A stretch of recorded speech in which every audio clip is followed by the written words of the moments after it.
어떤 평범한 시골 청년이 지금은 뭐 없습니다만 사법고시를 위해 서울로 상경했습니다. 당시 사법고시는 흔히 뭐 개천에서 용난다고 하죠. 개천에서 미꾸라지처럼 숨어 살던 인생이 용이 돼서 하늘로 승천할 수 있는 유일한 길이기도 했습니다. 그러므로 그 청년과 그의 가족들은 이 사법고시를 통해 개천 같은 냄새나는 인생이 아니라 하늘을 살기를 원했던 겁니다. 그렇게 이 찌글찌글한 개천 벗어나서 하늘 살기를 소망하며 위로한 고시원 생활을 견뎌냈고 밥 먹는 시간도 아까워서 컵밥으로 끼니를 때우기 일상이었습니다. 그러나 한 해, 두 해 낙방했습니다. 낙방의 세월이 길어질수록 이 가세는 기울고 부모님은 늙어갔습니다. 주변 사람들이 기대하는 시선으로 봤겠죠. 처음에는 아이고 이러다 충북 음성에서 용이 나봤어.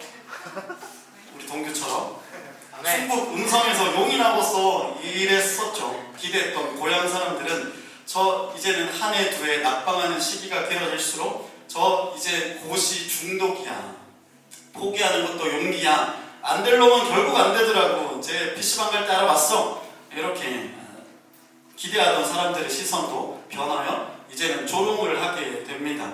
결정적으로 사랑했던 여자친구도 어느 날 오빠 많이 힘들지? 내가 돈가스 사줄게. 불러내요. 다 먹고 난 뒤 오빠 맛있어? 근데 난 이제 더 이상 돈가스 먹기 싫어. 이제 나도 나이가 있잖아. 이해해줄 수 있지? 미안해 하며 이별을 통보합니다. 돈가스의 배신이죠. 그렇게 모든 사람들이 그를 떠났고 한평 남짓한 고시원이 그 유일한 세상이 되었습니다. 그 세월은 꽤나 길어서 5년, 6년이 지나갔습니다. 그런데 7번째 그는 드디어 합격자 명단에 자기 이름을 발견합니다. 그렇게 그는 주저앉아서 그간의 서름을 쏟아내듯 펑펑 눈물을 흘립니다. 거기 게시판에 떡하니 붙어있는 이름이 한평 고시원에 속해 사라졌던 그의 존재를 세상 앞에 다시 복권해 주었기 때문입니다. 이제 그의 삶은 세상 밖에 이름 올린 세상 앞에 사는 그런 인생이 되었죠. 이제 그의 삶은 이전의 삶과는 전혀 다른 세상을 살게 되죠. 똑같은 사람이지만 전혀 다른 세상을 이제 살며 누리고 살아가게 되었습니다. 이것이 바로 경이로움이라고 표현할 수 있어요. 죽을 만큼 힘든 삶이었습니다. 그러나 이제 또 돌아보니 한평 고시원에서 내가 썩어지며 컵밥 때우며 살았던 모든 날들도 이제는 돌아보니 꽤나 아름다운 시간이었구나 느껴지죠. 죽었던 그의 인생 전부가 마침내 부활한 것입니다. 오늘 본문에도 이와 같은 이야기가 있습니다. 예수님은 한국의 충북 음성 같은 시골 나사렛 출신입니다. 그는 비록 시골 나사렛 갈릴리에서 그의 사역을 시작했지만 성부로부터 하나님의 아들됨을 인정받고 병을 고치고 귀신을 쫓는 놀라운 권세로 인기를 얻게 됩니다. 아주 부럽습니다. 갈릴리에서 무슨 선한 것이 날 수 있겠느냐? 충북 음성에서 무슨 선한 것이 날 수 있겠느냐? 이 세상의 엘리트들과 저 같은 종교인들은 조롱했지만 갈릴리에서 시작된 예수 운동은 수도 예루살렘까지 옮겨 붙습니다. 종교주의였죠. 많은 이들이 예수님의 입성을 예루살렘에 들어옴을 환영하며 말했습니다. 호산나 찬송하리로다 다윗의 자손이여 우리를 구원하소서. 모든 이들의 기대가 팽배했죠. 그러나 기대를 받는 것도 잠시 예수님은 힘없는 자처럼 체포되고 십자가에 못 박혀 죽게 되었습니다. 인정받던 한 인생이 꼬꾸라져 한평 남짓한 돌무덤에 갇혀버린 신세가 된 것이죠. 그렇게 그의 존재는 영원히 사라질 것처럼 세상 사람들은 조롱했고 비웃게 되었습니다. 그러나 이 예수님이 무덤에 갇힌 지 사흘 만에 성부 하나님께서 죽은 자 가운데서 다시 살리셨죠. 무덤에 갇힌 한 인생, 예수님이라는 특별한 존재라기보단 무덤에 갇혀 죽었던 한 인생을 다시 복권, 부활시키셨다는 의미입니다. 그리고 이 부활은 단순히 한 사람 예수의 생물학적인 부활이 아니었습니다. 그를 추종했던, 그분을 따랐던 모든 제자들의 부활이기도 했습니다. 예수께 인생을 걸었던 자들은 예수의 죽음과 함께 같이 죽었습니다. 그러나 그가 살아나자 그들의 인생도 다시 함께 살아나게 된 거죠. 문을 꼭꼭 걸어 잠그고 자기 세상에서 이름을 지워버리려고 했습니다. 그러나 예수님이 부활하자 그들은 스스로 가두었던 문을 열고 뛰쳐나가 예수님의 이름을 외치며 예수가 살아나셨다 외치며 예수의 살아나심과 함께 자기 인생 또한 살아났음을 외치게 된 것입니다. 그러므로 예수님의 이 몸의 부활이라는 것은 그 부활을 믿는 모든 자들에게 삶의 부활을 선사한다는 겁니다. 이후에 먼 훗날에 내 육신이 생물학적으로 살아날 것뿐만 아니라 예수를 믿고 따르는 삶은, 그 삶은 우리 삶을, 예수님의 몸의 부활은 우리 삶까지 부활시킨다는 것이죠. 우리는 신앙의 궁극적인 목적이 죽어서 천국 가는 것이라 생각하지만, 그러나 예수님의 이 몸의 부활은 방문을 걸어 잠그고 존재를 지워버린 죽은 삶에 대한 부활로 이어졌다는 것이죠. 예수님의 몸의 부활은 죽은 삶에 대한 부활로 이어졌다는 것입니다. 그러므로 부활은 영적인 것이나 하늘에 속한 것이 아니라 우리 삶에 대한 것이라 말할 수 있습니다. 우리가 사도신경에서 고백하기를, 저희 교회는 안 하지만, 부활을 믿는다고 할 때 우리 몸이 다시 사는 것을 믿습니다, 이렇게 고백하죠. 이 초대교회 시대는 지금처럼 성경이라든지 저 같은 신학을 훈련받은 목회자가 없었죠. 그래서 정통, 이것이 맞는 것이다, 이것은 틀린 것이다 기준을 내줄 만한 사람이, 기준이 없었습니다. 그러므로 진짜와 가짜를 가릴 수가 없고 다 예수님 이름 부르면 다 진짜라고 여겨졌던 세상이었죠. 그래서 예수님의 말은 각 지역의 문화마다, 사람마다 주관적으로 해석돼서 중구난방이 되었던 것이에요. 이단들이 생긴 거죠. 이 이단들 중에 제일 파급력이 컸던 게, 여러분 몇 번 들어보셨을 텐데, 영지주의라는 이단입니다. 영적인 것을 이해하고 추구하는 그런 주의인 거죠. 이 모든 것을 영적으로만 보는 겁니다. 가령 오늘 뭔가 떨어졌어, 영적인 거죠. 이렇게만 보는 시선들이 영지주의 이단이었던 것이에요. 우리가 소위 말하는 영적인 것, 영적인 세계에만 의미를 뒀기 때문에 우리가 가진 삶을 외면해버리는 결과를 낳게 되었습니다. 그래서 한쪽으로는요, 기도만 하고 하늘만 바라며 사회생활을 전혀 하지 않는 수도원 생활, 그러니까 세상과 분리된 인생을 살았던 것이고요. 한쪽으로는 이런 거죠. 부활은 영적인 것이기 때문에 우리 믿는 자들은 이미 영적으로 다 부활했어. 그러니 우리 육체를 가지고는 그냥 아무렇게나 살아도 돼. 육신의 삶은 어떻게 되든 상관없어. 방탕하고 음란한 삶에 자기 몸을 내어 맡깁니다. 이런 상황에서 정통 초대교회가 선언했던 부활 신앙은 몸이 다시 사는 것, 즉 몸이 사는 겁니다. 죽었던 삶이 예수와 함께 다시 살게 되는 것, 이게 초대교회가 고백했던 신앙 고백이죠. 몸의 부활은 궁극적으로 혹은 그 끝 지점에서는 우리 죽은 몸이 예수와 함께 다시 살아나는 것이겠지만, 그러나 이 초대교회의 맥락상 부활에 대해서 무엇보다 중요했던 것은 몸이라는 그들의 삶이, 몸이라는 그들의 마음과 모든 인생이 다시 살아나는 것, 이것이 바로 초대교회가 가졌던 부활이었습니다. 우리 옛날 이야기지만 저도 없었던 시기입니다만, 우리 신앙의 한국 기독교 선배들은 6.25 전란 이후에 매우 궁핍한 생활을 했죠. 모든 것이 무너진 폐허덤 위에서 생의 끈을 놓지 않았습니다. 그래서 그때는 교회가 생겨도 이런 번듯한 건물이 아니라 천막 하나 치고 십자가 하나 꽂으면 그게 교회였다고 해요. 그런데도 사람이 찾아왔다고 하죠.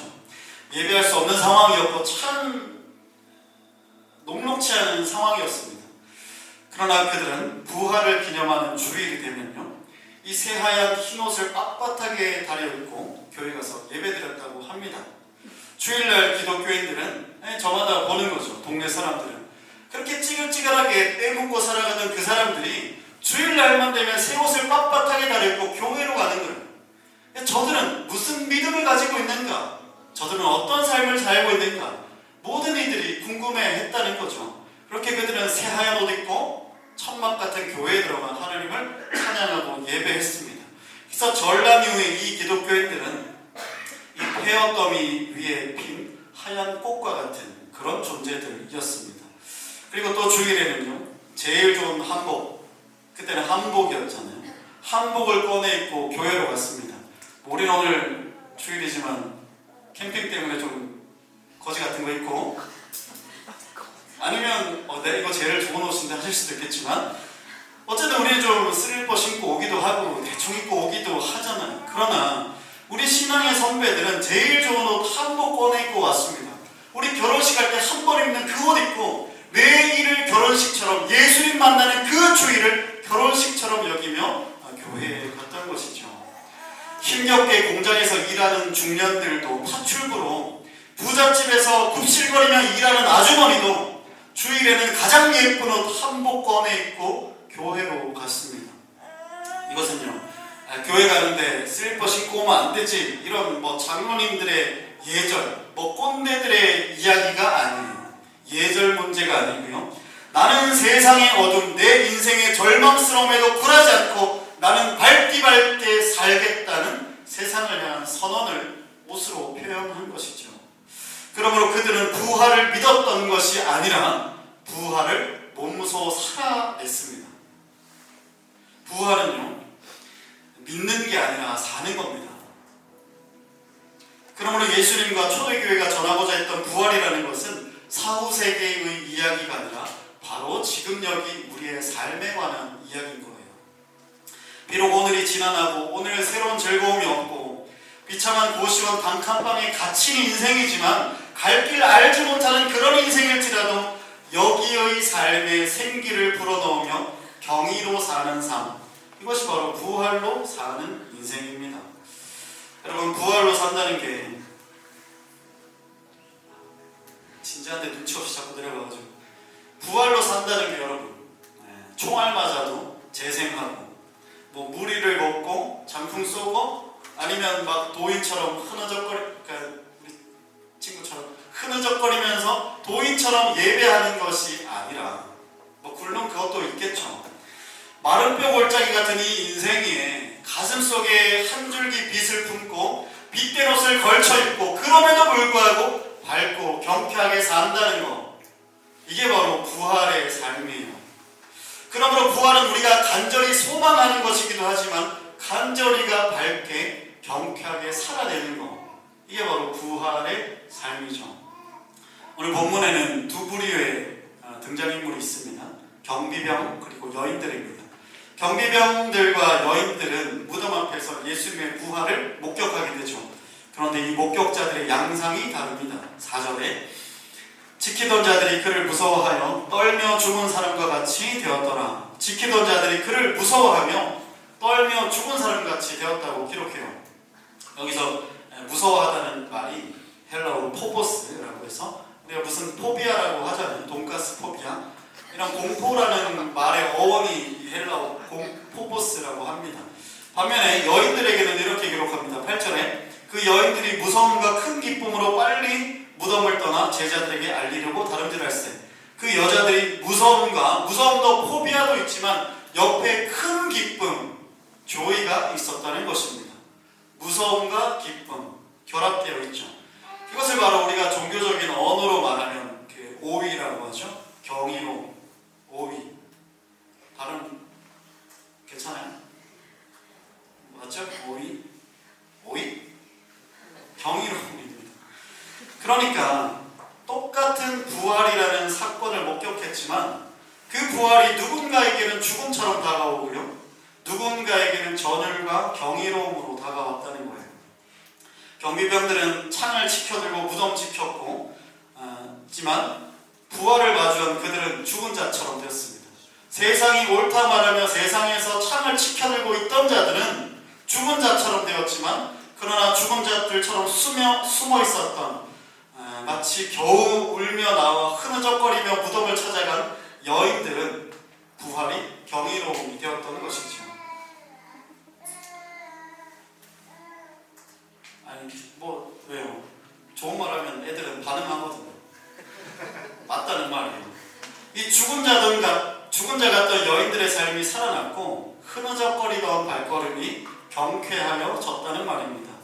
경비병들은 예수님을 발가벗기고 조롱하고 십자가에 못 박음으로 그래 우리가 승리했어 확신했던 자들입니다. 예수님의 십자가 죽음은 그들이 가진 권력과 세상의 논리와 지혜가 정당하다는 증거였습니다. 그러나 반면에 예수님을 추종했던 자들에게는 예수의 죽음은 우리가 틀렸구나라는 증거이기도 했죠. 그런데 예수님이 살아나셨습니다. 예수님이 부활하셨다는 것은 경비병들, 세상에 있는 권력자들은 당당해 보이지만 저들의 삶은 틀렸고, 지금 비록 뒷구석에 처박혀 있지만 이름 석자 내지 못하면 쭈구리처럼 살고 있을지라도 예수가 부활했다는 것은 우리들의 삶이, 그들의 삶이 옳다라는 것을 하나님이 인정해 주신 거죠. 여러분, 하나님은요, 세상에 이 불의가 참 많고 우리 인생 살아가며 억울한 일, 화나는 일 참 많겠지만요, 하나님은 불의한 죽음을 허용하지 않으십니다. 그걸 예수님의 부활을 통해 증명하신 거죠. 예수님의 죽음은 불의한 죽음이었습니다. 그러나 하나님께서 이 불의한 죽음을 당하신 예수님을 다시 살리셨다는 것은 하나님은 결단코 불의한 죽음을 용납치 않으신다는 것이죠. 그러므로 부활은 이 세상의 문법을 따르지 않고 하나님의 말씀, 예수님의 문법을 따르며 사는 자들을 그냥 두시지 않고 반드시 다시 일으켜 주신다는 약속. 지금 비록 억울하며 말씀 따르며 살아갈 때 억울하며 깨지고 화나는 인생을 살아갈 때도 있겠지만, 그러나 하나님은 그 인생을 반드시 일으켜 주신다는 약속입니다. 이것이 초대 교인들이 가졌던 부활의 소망이죠. 이 소망으로 교인들은 죽지 않을 것처럼 자기 인생을 예수께 드립니다. 바울이 있죠. 루스드라에서 돌 맞고 죽은 자처럼 되었지만 다시 일어났을 때 부활처럼 그는 한 번도 돌에 맞지 않은 것처럼 다시 성읍에 들어가서 복음을 전하는 자가 됩니다. 한 번도 돌 맞지 않은 자처럼. 그러므로 예수님의 부활은 내가 네 인생을 무덤에서 복권시킬 테니 걱정 말고 예수를 따르라, 주님의 명령이죠.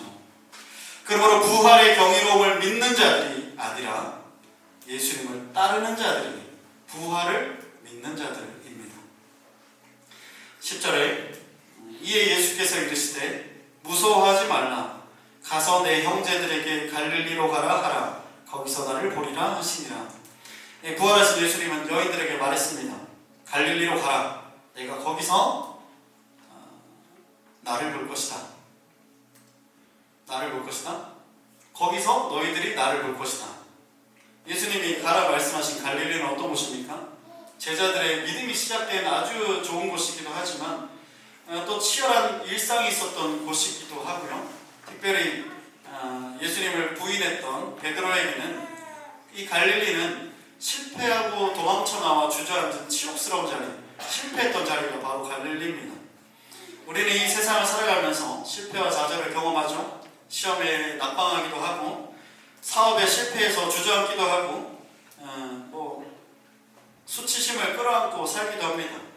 저 같은 경우는 요즘 낯이 없는 건 그런 거예요. 기도해 주시는 권사님들이 한 번씩 전화가 종종 와요. 목사님 생각으로 왔어요. 아유, 천천히 가는 거죠. 이렇게 하고 전화가 끝난단 말이에요. 근데 오늘 또 오셔가지고 너무 감사한데, 그렇게 저는 할 말 없이 수치심과 실패감을 끌어안고 숨어버리게 됩니다. 마치 제자들 그리고 무덤가를 찾아가 통곡하는 여인들 같습니다. 예수님의 부활 소식을 전하라 말씀을 받은 여인들은 제자들을 찾아가서 예수님이 살아가셨어요 증언합니다. 그러나 여러분 믿을 수가 없죠. 그래서 종종 저도 생각해봐요. 요즘 중동 막 분쟁하잖아요. 전쟁하고 저기 예수님 진짜 있었다고? 하는 그 역사적 바탕이 예수님을 한번 올려보면 진짠가 하는 생각이 많이 들어요. 진짜로 예수님 살아나셨다고? 이런 생각을 들어요. 믿을 수가 없겠죠. 이 예수님을 보지 못했던 도마는 이렇게 말했습니다. 내가 그 못자국에 손을 넣어보기까지는 나는 그의 부활을 믿을 수가 없다. 죽은 자가 살아났다는 것은 말도 안 되는 일이고 그만큼 제자들이 그 당시에 십자가에서 겪었던 상처가 깊었다는 거죠. 그런데 이때 예수님이 제자들에게 나타나셔서 말씀하셨습니다. 도마에게 내 손에 있는 못자국을 만져보고 내 옆구리에 있는 상처에 손을 넣어보아라. 그리고 너는 믿는 자가 되라. 예수님의 상처를 목격한 도마가 이렇게 고백하죠. 20장 요한복음 20장 28절에 도마가 대답하여 이르되 나의 주님이시요 나의 하나님이십니다. 도마는 예수님의 상처를 목격하죠. 상처를 목격합니다. 자기 인생을 전부 걸었지만 처참하게 부서졌던 그 십자가에서 목격한 상처와 예수님의 상처가 일치하죠. 이에 도마는 예수님께 엎드려 고백합니다. 나의 주님, 나의 하나님, 당신은 내 인생을 걸고 따랐던 주님, 내가 가장 사랑했던 주님이 확실합니다. 주님, 당신은 살아나신 것이 확실합니다. 죽었던 주님이 다시 살아나셨습니다. 근데 여러분, 이상한 점이 있죠. 요즘 피부과 가면 흉터도 잘 제거해주고, 근데 하나님의 능력이 이 흉터 하나, 못자국 하나 제거하지 못할까요? 그런데 이 하나님의 능력이 있음에도 불구하고 예수님은 로마 군병에게 창으로 찔리고 못으로 박힌 손과 발과 옆구리의 상처를 그대로 가지고 부활하십니다. 왜냐하면 그의 상처가, 예수님의 상처가 도마를 위한 부활의 증거가 되었기 때문입니다. 도마는 예수님의 손과 발에 있는 상처를 보고 주님의 살아났음을 믿게 됩니다. 상처가 증거가 된 것이죠. 우리 인생도 그렇습니다. 우리 인생의 상처가 세상에 대해 예수님이 부활하신 증거가 됩니다. 세상은요, 이런 환경, 이런 가정, 이런 실패, 상처가 있으면 너처럼 쭈구리처럼 틀어박혀서 사는 것이 당연한 것이야, 맞는 것이야, 어쩔 수 없다고 말합니다. 그러나 주님은 상처 입은 손을 보이시며 말씀합니다. 내 손을 봐. 나도 창에 찔렸고 죽었고 고통받았어. 그러나 나는 다시 살아났어. 이것이, 이 상처가 너희와 세상에 대해 보여줄 부활의 증거야. 그러니까 너희 인생, 갈릴리로 표상되는 상처, 너희의 상처, 너희는 그것을 부끄러운 것처럼 취급하고 상처가 없는 것이 부활의 증거라 여기지만, 도리어 너희의 상처가 세상에 대해 부활의 삶을 살아간다는 증거가 될 거야. 너희 손에, 너희 발에, 너희 옆구리에 여전히 못자국이 있고 창자국이 있지만, 그러나 밝고 경쾌하게 살아가며 감사하며 기쁨으로 살아가는 너희의 삶을 통해 세상은 주님이 다시 살아나셨다는 것을 보게 될 거야. 그리스도를 따라 부활을 살아간다는 것은 성공이 아니라 상처가 세상을 주님의 살아계심을 보게 해줍니다. 어떻게 찌그러지고 처박힌 인생이라도 다시 살아나서 경쾌하게 살아가는 인생, 그것이 그리스도를 따르는 삶이고요, 부활의 삶입니다. 그 삶이 부활의 증거가 됩니다. 그러므로 비록 손과 발에, 여러분, 상처 없는 사람 어디 있겠습니까? 그 상처가 있는 자라 할지라도 주님을 따라 부활의 삶을 살아가는 자들에게 주님은 명령하십니다. 그 상처, 그 못자국을 그대로 가지고 형제들에게 내가 살아났음을 전하라. 내가 갈릴리로 갈 것이니 너의 상처 있는 모습 그대로 기쁨과 감사로 경쾌한 발걸음으로 세상 앞에 나아가 나의 살아났음을 전하라. 주님은 우리에게 우리 삶의 자리, 실패와 수치, 치열한 자리, 비루한 촌동네, 거기서 그리스도를 따르고 거기서 부활의 삶을 살라고, 여인들과 같이 밝고 경쾌하게 재빠른 발걸음으로 그 부활의 삶을 증언하며 살라고 주님은 명령하는 것입니다.